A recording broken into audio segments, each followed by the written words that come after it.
وَلَا تَنْكِحُوا الْمُشْرِكَاتِ حَتَّى يُؤْمِنْ، اور مشرک عورتوں سے نکاح نہ کرو جب تک مسلمان نہ ہو جائیں. وَلَأَمَةٌ مُؤْمِنَةٌ خَيْرٌ مِّن مُّشْرِكَةٍ وَلَوْ أَعْجَبَتْكُمْ، اور بے شک مسلمان کنیز مشرکہ عورت سے اچھی ہے اگرچہ وہ مشرکہ عورت تمہیں اچھی لگے.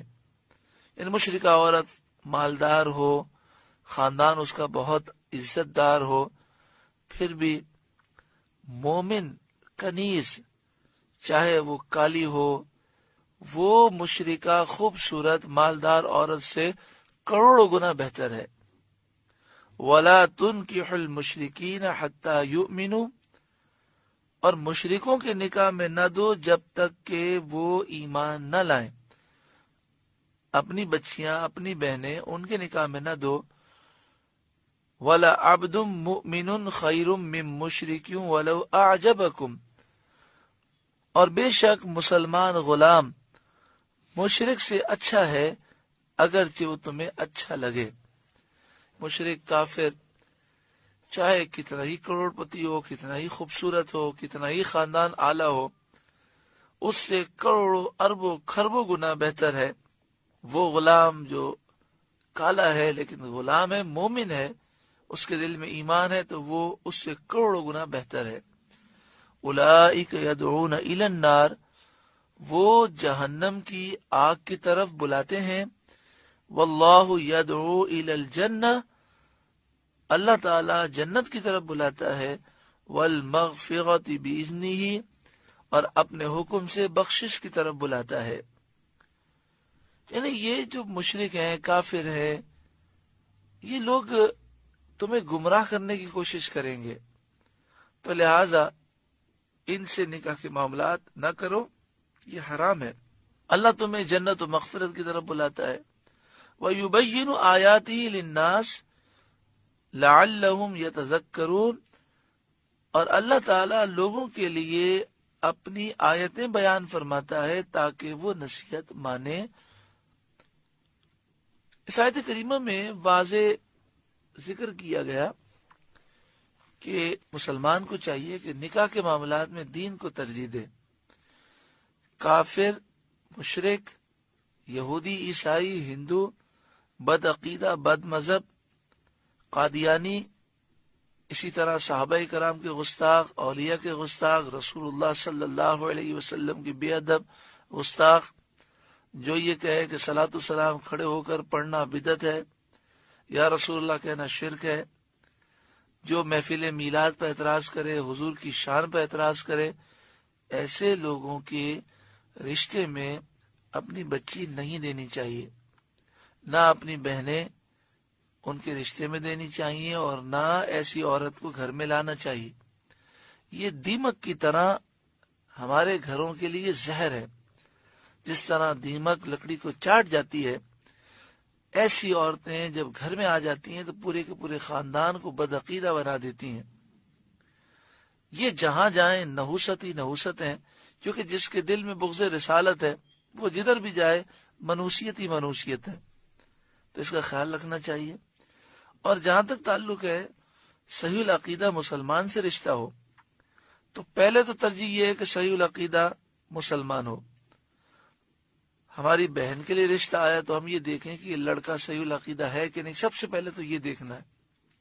اس کے بعد ترجیح جو ہے اس بات کو دینی ہے کہ وہ دین کے قریب ہے کہ نہیں ہے.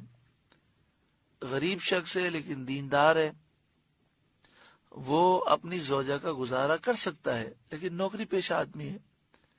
اور دوسرا کروڑ پتی ہے لیکن نماز بھی نہیں پڑھتا، تو ترجیح اسے دینی چاہیے جو دین کے قریب ہو، اور صحیح العقیدہ تو ضروری ہے. سنن ابن ماجہ کتاب النکاح باب تزویج ذات الدین. حضرت ابو ہریرہ رضی اللہ تعالی عنہ سے روایت ہے، نبی اکرم صلی اللہ علیہ وآلہ وسلم نے فرمایا، تنکح النساء لاربع لمالها ولحسبها ولجمالها ولدینها فاظفر بذات الدین تربت یداک. پیارا آقا صلی اللہ علیہ وآلہ وسلم نے ذکر فرمایا کہ 4 وجوہات سے عورتوں سے نکاح کیا جاتا ہے، لمالہا مال کی وجہ سے، لحسبہا اس کی خاندانی شرافت کی وجہ سے، لجمالہا اس کی خوبصورتی کی وجہ سے، لدینہا اس کی دین کی وجہ سے۔ کامیاب وہی ہے جو دین کو ترجیح دے، کیونکہ دیکھیں ایک فیکٹری کا جب ہم مینیجر رکھتے ہیں تو اس کی خوبصورتی نہیں دیکھتے، ہم اس کی صلاحیت دیکھتے ہیں کہ وہ فیکٹری کس طرح چلا سکتا ہے۔ ہم اگر دکان میں کوئی سیل مین رکھتے ہیں اس کی شکل نہیں دیکھتے، بلکہ یہ دیکھتے ہیں کہ اس میں صلاحیت کتنی ہے۔ تو جس عورت سے نکاح کیا جاتا ہے اسے گھر چلانے کے لیے مقرر کیا جاتا ہے، اسے اپنے بچوں کی ماں بنانا ہے، تو یہ دیکھنا چاہیے کہ میرے بچوں کی جو ماں بننے والی ہے وہ خود کتنی نیک اور پرہیزگار ہے۔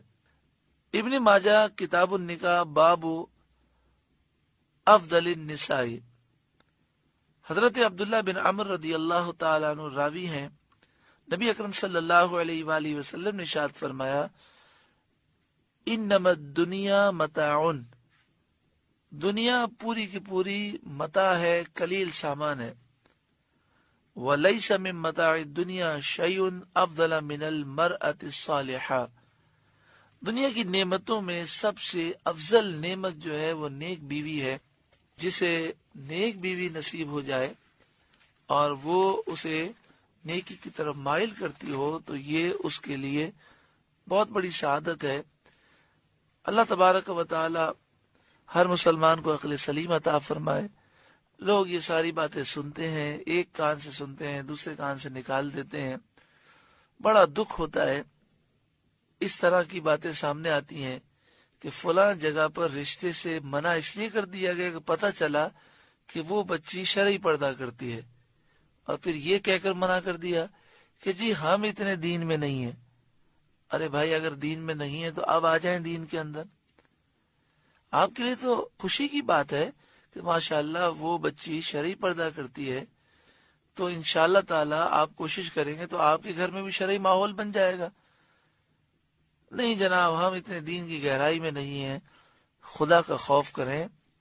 اس طرح کی باتیں کرنے سے آپ اپنی دنیا کو بھی برباد کر رہے ہیں اور آخرت بھی برباد کر رہے ہیں۔ اچھا پھر اس کے علاوہ یہ بھی سوچ ہوتی ہے کہ ہم جب شادی کریں گے تو ڈانس بھی ہوگا، ناچ گانے اور ہندوانہ رسومات بھی ہوں گی۔ اتنی مذہبی عورت سے بچی سے اگر شادی کر لیں، یا مثال کے طور پہ دولہا اتنا مذہبی ہے، یہ سارے گناہ نہیں ہو سکیں گے، تو اس کے لیے وہ رشتہ نہیں کرتے۔ پھر ہم نے ایسے لوگوں کو دیکھا ہے کہ پھر روتے رہتے ہیں۔ اگر آج تک کسی بہن نے یا کسی بھائی نے ایسا جملہ سوچا بھی ہو تو اللہ کی بارگاہ میں توبہ کرے۔ بات چلی شادیوں کی، تو اگر شادی کے موقع پر گناہ کیا ہو تو اللہ کی بارگاہ میں توبہ کریں، کیونکہ امام غزالی فرماتے ہیں کہ گناہ کبھی نہ کبھی اپنا اثر ضرور دکھاتا ہے اور بندے کو تباہ کر دیتا ہے۔ کبھی کبھی گناہ کا اثر 10 سال کے بعد بھی ظاہر ہوتا ہے۔ تو اگر گناہ کیا ہے تو اب توبہ کر لیں کہ اللہ تو ہمیں معاف فرما، اب آئندہ ایسی حرکت ہم نہیں کریں گے۔ حضرت امام غزالی فرماتے ہیں جب بندہ سچی پکی توبہ کرتا ہے تو پھر گناہ کی نحوست سے محفوظ ہو جاتا ہے۔ الحمدللہ سورہ بقرہ کا 27واں رکوع مکمل ہوا۔ اللہ تعالی ہمیں اس رکوع کے نور سے روشن و منور فرمائے، ہماری اصلاح فرمائے، دونوں جہاں میں اللہ تعالی ہمیں کامیابی نصیب فرمائے۔